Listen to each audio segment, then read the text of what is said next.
आज के market analysis video में आप सबका स्वागत है। आज हम डिस्कस करते हैं कल के लिए भारतीय बाजार कैसे रह सकते हैं और एफआईज ने अपने आप को किस प्रकार से इस एक्सपायरी के लिए प्रिपेयर किया है। डाटा पे जाने से पहले 2 मिनट हम डिस्कस करते हैं कि आज भारतीय बाजारों में हुआ क्या। जैसे कि आप देखेंगे कि बाजार एक्चुअली के अंदर हुआ क्या,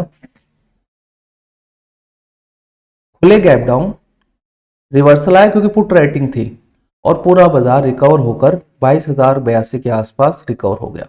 अगर मैं आपको ऑप्शन चेन दिखाऊं अगर, तो समझिए बात को, एक चीज समझिए, if you are option buyer तो इस मार्केट में अब जगह नहीं रही ऑप्शन बायर के लिए। आप ये बात मानिए, government strategically crush the option buyer. हाँ, अगर आप कोई बड़ा सट्टा खेल रहे हैं वन शॉट के अंदर तो एक अलग बात है, अदरवाइज ये मार्केट अब क्रश करेगी ऑप्शन बायर को हर तरीके से। और नया सर्कुलर आया है, अब जो एक्सपायरीज होंगे वो मंडे को होंगी, तो उसका हम डिटेल में ग्रुप में डाल दूंगा। तो ये चीजें तो देखेंगे। अगर ऑप्शन चेन आप देखिए, ऑप्शन कम हुए, कॉल साइड के अंदर वैल्यू कम हुई, पुट साइड में इतनी वैल्यू बड़ी नहीं है। मतलब एंड ओवर किसने कमाया? ऑप्शन सेलर ने, पुट राइटर ने पैसा कमाया, कॉल सेलर ने पैसा कमाया है। आपको अपना ट्रेडिंग स्टाइल, समझिए मेरी बात को, आप लोगों को बुरा लगेगा, अगर आपको इस मार्केट में सक्सीड होना है, you have to change your trading style. If you're option buyer, switch to the option seller. अब पैसे की दिक्कत है, अगर पैसा नहीं है छोड़ दीजिए। समझिए बात मेरी, ऑप्शन बाइंग क्या होता है, इतनी लो आईवीएस के ऊपर ऑप्शन बाइंग करने का कोई मतलब ही नहीं है। 13-14 की आईवीएस के ऊपर विक्स इतना लो है, कोई मतलब नहीं ऑप्शन बाइंग, आपका पैसा क्रश हो जाएगा। आज भी किसी का पैसा बना नहीं, समझे बात को। तो हुआ वही बाजार कहीं नहीं गया और एंड ऑफ द डे पूरा बाजार क्या हो गया, बड़ा तेज खुला, वहीं से रिकवरी हुई क्योंकि ऑप्शन राइटर को 22,000 के ऊपर आज बंद करवाना था और सेंसेक्स की एक्सपायरी भी थी। तो मोटा मोटा बाजार वहीं रहा है। और इस वीडियो के अंदर जो आपने कमेंट्स में कल 3 स्टॉक पूछे थे, उनका भी मैं आपको डिस्कशन बताऊंगा। प्राइस डिस्कस हम नहीं कर सकते, लेकिन स्टॉक का फ्यूचर एनालिसिस कर सकते हैं विद माय रूल्स। जो मेरे रूल्स हैं उसके हिसाब से स्टॉक्स को बाहर निकालता जाऊंगा, तो हम देखेंगे उस चीज को। तो पहले हम डाटा पे देख लेते हैं, डाटा क्या है। डाटा में अगर आप देखेंगे, सबसे पहले कैश का डाटा जो हमारा होता है, कैश में सिंपल सी बात है, वही है इनका। एफआईज ने सेल किया, डीआईएस ने बाय किया। अब एक चीज समझिए बात को, थोड़ा कोशिश करना समझने की, कि एफआईज जो सेल कर रहे हैं ना, उनका ये माल 20-25 साल पहले बहुत सस्ते दामों में डाला हुआ है। 2014 के अंदर, 13 के अंदर, 12 के अंदर, 2000 के अंदर, मतलब उनका एचडीएफसी बैंक 15-20-30 रुपए के भाव में होगा। तो वो थोड़ी क्वांटिटी बेचते तो यहाँ पे बहुत बड़ा फिगर लगता है। तो ये कहते हैं ना, पेट्रोल खत्म ही नहीं होता, यही सिस्टम है। तो ये तो मत मानिए कि एफआईएस की सेलिंग खत्म हो जाए, उनका मूड बदल जाए तो अलग बात है। अदरवाइज उनके पास इतना माल पड़ा है कि इक्विटी के हिसाब से 15-16-17% बताते हैं, वैल्यू टर्म्स में डेट इज एक्सट्रीमली हाई। उनके पास है, मान लीजिए कि एचडीएफसी बैंक 10-20 रुपए पड़ा होगा, रिलायंस पड़ा होगा उनके पास में, इन्फोसिस पड़ा होगा, तो उनके पास क्वांटिटी इतनी ज्यादा है कि वो थोड़ी थोड़ी बेचे, आज इतनी दे बिकम्स जाइंट्स। तो ये थोड़ा सा क्या होता है, वैल्यू बड़ी दिखती है थोड़ा सा, और हमें कंपनसेट आज के भाव में करना पड़ रहा है, that is a risk in the market. तो और मैंने इतनी बार आपको कोशिश की बताने की, हर जगह मैं आपको रहा 6 महीने से मैं आपको बोल रहा हूँ मार्केट इज खराब है, खराब है, खराब है। लेकिन ठीक है, जिन्होंने सुना, अप्लाई किया तो ठीक है, अदरवाइज कोई दिक्कत नहीं है। लेकिन ये बाजार अभी भी खराब है। एवरेज मत कीजिएगा, मैं हर वीडियो में बोल रहा हूँ, एवरेज मत कीजिएगा। Average is a suicidal. Loan पे पैसा लेकर एवरेज मत कीजिएगा, बर्बाद हो जाएंगे आप लोग। इस बात को समझिए। कोई भी बोले लोन पर लेकर लगा दूंगा, 21,000 पे लगा दूंगा, 18,000 पे लगा दूंगा, अगर वो स्टॉक 2 साल वहां पे रह गया, 2 रुपए सैकड़े का ब्याज लेके आएंगे, 50% तो आप उसको दे देंगे पैसा। उस स्टॉक से कमा कितना लेंगे? तो इसलिए अगर पैसा जितना है उतना लीजिए, एमटीएफ मत लीजिए, सौदा कट जाएगा एमटीएफ में। इस बात का ध्यान रखिए। Back to the point, cash में वो आपको पता है फिगर्स खराब है। इंडेक्स फ्यूचर्स ठीक है, 3,000 कॉन्ट्रैक्ट बाय की हैं, 2,600 कॉन्ट्रैक्ट सेल की हैं। नेट शॉर्ट वही 1,74,000 87,000 के आसपास है। तो दिस इज अ मोटा मोटा ये सेम बैठता है, मतलब 3,000 कॉन्ट्रैक्ट शॉर्ट की, लॉन्ग किए और 2,600 कॉन्ट्रैक्ट इन्होंने क्या कर दिए, लॉन्ग कर दिए। तो मोटा मोटा 1,87,000 के आसपास ही इनका नेट शॉर्ट का पोजीशन रह गया है। अब दिक्कत क्या है, दिक्कत है यूएस मार्केट। फॉल जो बन रहा है ना यूएस मार्केट में, डेट इज एक्सट्रीम फॉल बन रहा है, मतलब कि ताबड़तोड़ सेलिंग हो रही है, चारों तरफ चारों खाने चित हो रहे हैं। तो दैट इज अ ह्यूज। इसको अब हम क्या हो गए कि पहले हम अपने इंटरनल फैक्टर से गिर रहे थे, अब बाहर वालों से गिर रहे हैं, मतलब हमारी पिटाई तो होनी लिखी हुई है। तो थोड़ा सा उस चीज को ध्यान रखिएगा। लेकिन मेरा ये मानना है, if you're option seller you are a safe compare to option buyer in index, ठीक है ना। उसके बाद हम आते हैं फ्यूचर्स के ऊपर। फ्यूचर्स में 18,000 कॉन्ट्रैक्ट लॉन्ग किए, 26,000 कॉन्ट्रैक्ट शॉर्ट कवर कर लिए हैं। सबसे इंपॉर्टेंट आते हैं ऑप्शन का डाटा। ऑप्शन का डाटा क्या है, 74,000 कॉल लॉन्ग की और कॉल शॉर्ट की है 2711, ठीक है। मतलब ये डाटा बहुत इंटरेस्टिंग बना है, मतलब कॉल शॉर्ट नहीं की इन्होंने। 96,000 पुट लॉन्ग की, पुट शॉर्ट नहीं की है। मतलब इसका मतलब क्या है, देखिए समझिए, कोशिश कीजिएगा समझने की। 74,000 कॉल लॉन्ग की, कॉल शॉर्ट नहीं की। 96,000 पुट लॉन्ग की, पुट शॉर्ट नहीं की। इसका मतलब इनको एक साइड बाजार फटता हुआ दिख रहा है, मतलब ये आज करके गए हैं ऑप्शन बाइंग। सिंपल सी बात है, ऑप्शन बाइंग हुई है तगड़ी। मतलब कि आइदर या तो यहां से रॉकेट बन जाएगा ऊपर की तरफ, या नीचे की तरफ रॉकेट बन जाएगा। मतलब 96,846 कॉन्ट्रैक्ट इन्होंने क्या कर दिए, पुट के बाय किए हैं, और 74,000 कॉन्ट्रैक्ट कॉल के बाय किए हैं। ऑप्शन सेलिंग इन्होंने की ही नहीं। सिंपल सी बात है, इसका कारण एक है यूएस मार्केट में जो पेन है उस वजह से। कईयों को लगा होगा कि शायद तक यूएस मार्केट रिकवर कर जाएंगे तो कॉल लेते हैं, कईयों को लगा होगा यूएस मार्केट और सिंक करेंगे तो पुट लेते हैं।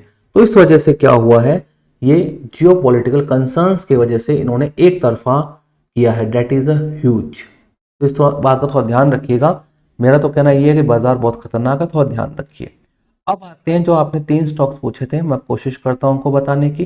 सबसे पहले है ओरिएंटल रेल। अब ओरिएंटल रेल में क्या है, देखिए सबसे पहला मेरा किसी कंपनी को देखने का नजरिया क्या होता है, उसकी share holder pattern. Share holder pattern के अंदर अगर रिटेलर्स हैं तो मुझे वो स्टॉक नहीं पसंद। दूसरा, ठीक है, पहली चीज तो ये। देर आफ्टर मैं जाता हूं उनके नंबर्स के ऊपर, ठीक है। 2-3 चीजें मुझे देखनी है।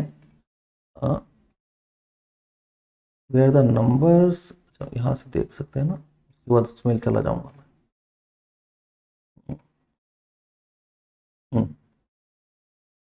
ठीक है। स्टेटमेंट दिसंबर का। अब देखिए प्रॉब्लम क्या है, रेवेन्यूज इनके डाउन है, ओरिएंटल रेल के इंफ्रास्ट्रक्चर के रेवेन्यूज डाउन है, ठीक है। प्री टैक्स इनकम लमसम क्या है इसकी, 2 सालों के अंदर हाफ से भी, मतलब डबल भी नहीं हुई। और स्टॉक का प्राइस आप देख लीजिएगा अपने हिसाब से, but this is a point पहला। दूसरा आता है शेयर होल्डिंग पैटर्न, सॉरी सबसे पहले शेयर होल्डिंग पैटर्न देख लेते हैं। सॉरी, शेयर होल्डिंग पैटर्न के अंदर 16% और 16%, 32% रिटेलर के पास है। तो देखिए क्या होता है कि जब इतना डाइल्यूशन होता है, किसके पास है, पब्लिक के पास में, तो स्टॉक जनरली नहीं चलते। आप अपने हिसाब से फैसला लीजिएगा, लेकिन मैं इसको मेरे पहले पैरामीटर में इसको बाहर कर दूंगा। अगर मैं इस स्टॉक को खरीदना चाहूंगा, मेरी पर्सनल राय खरीदना चाहूंगा, तो मैं स्टॉक को नहीं खरीदूंगा। क्यों, जब 16% और 16% डायल्यूशन जहां पे होता है ना, वहां पे स्टॉक का चलने का चांस बहुत कम होता है। चल सकता है अगर अर्निंग सुधरती है, लेकिन यदि अर्निंग नहीं सुधर रही है, आप पेन में है, जब ये आपने पूछा है ये स्टॉक, तो जब इतना डायल्यूशन जब होता है ना, तो मैं इसको पहले बाहर कर देता हूँ।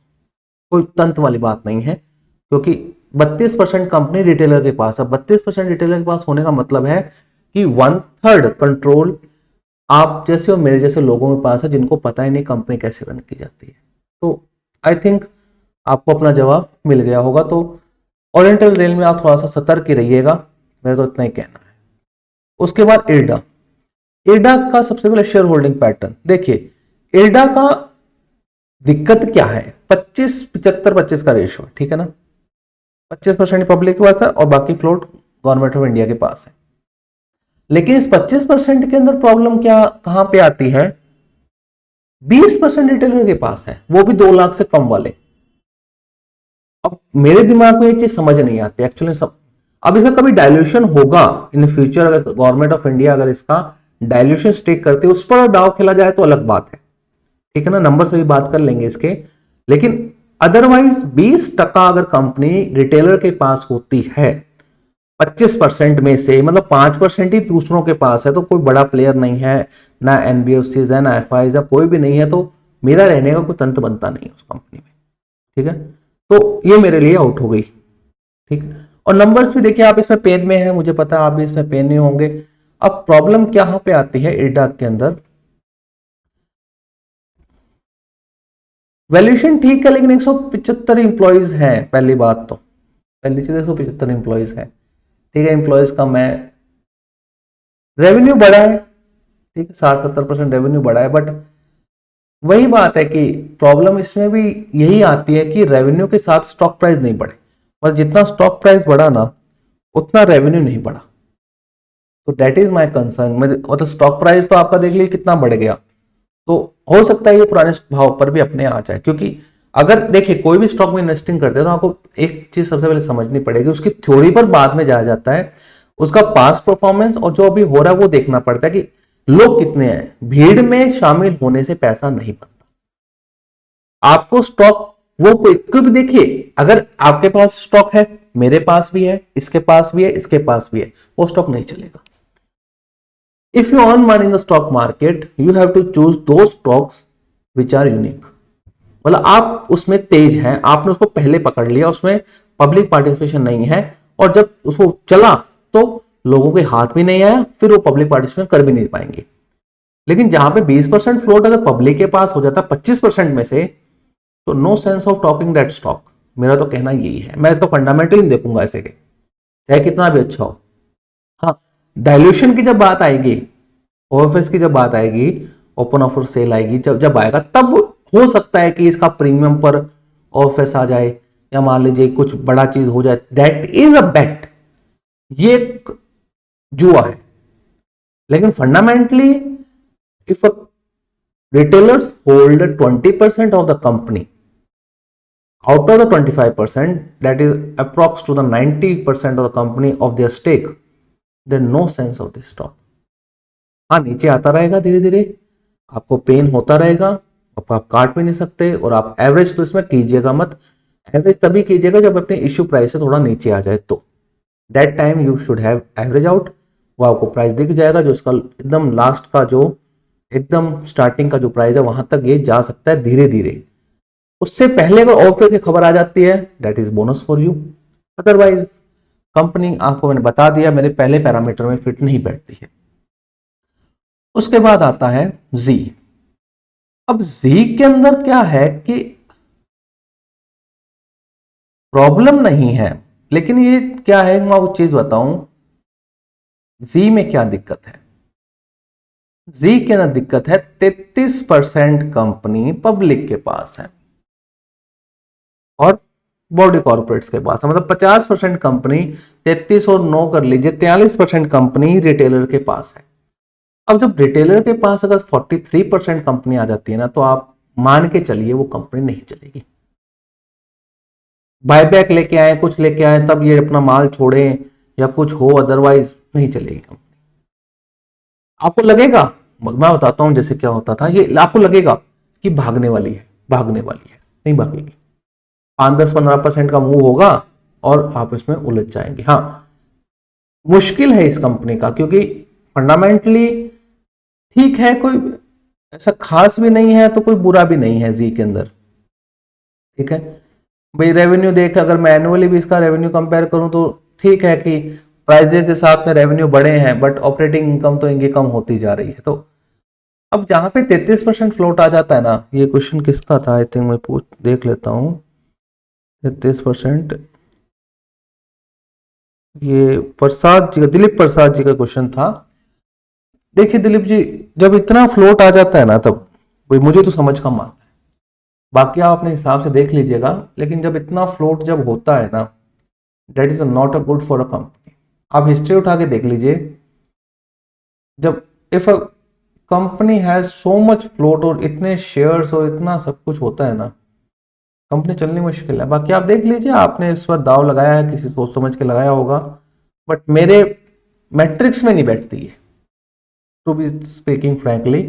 मेरे ये मैट्रिक्स में नहीं बैठती, मेरा मैट्रिक्स में से बाहर कर देता हूँ मैं इस कंपनी को, फिल्टर में से बाहर हो जाती है, कोई फिल्टर स्टॉक फिल्टर में से, क्योंकि 33% भीड़ है, मुझे तो नहीं जाना 6,66,000 लोगों के साथ, मुझे तो खड़ा नहीं, और बहुत है कंपनी। तो बाकी आप अपने हिसाब से देख लीजिएगा, और आपका और कोई स्टॉक पर आपका पूछना हो, फंडामेंटल एनालिसिस आपको जाननी हो, तो मैं आपको हेल्प कर सकता हूँ। कोई बाय सेल रिकमेंडेशन नहीं देता हूँ मैं कभी भी। आप अपने विवेक से काम कीजिएगा, बाजार है, गलतियाँ सबसे हो सकती हैं, थोड़ा ध्यान रखिएगा। और प्राइस हम डिस्कस कर नहीं रहे तो कोई प्रॉब्लम वाली बात नहीं है, थोड़ा सा ध्यान रखिएगा इस चीज़ का। Thank you for watching.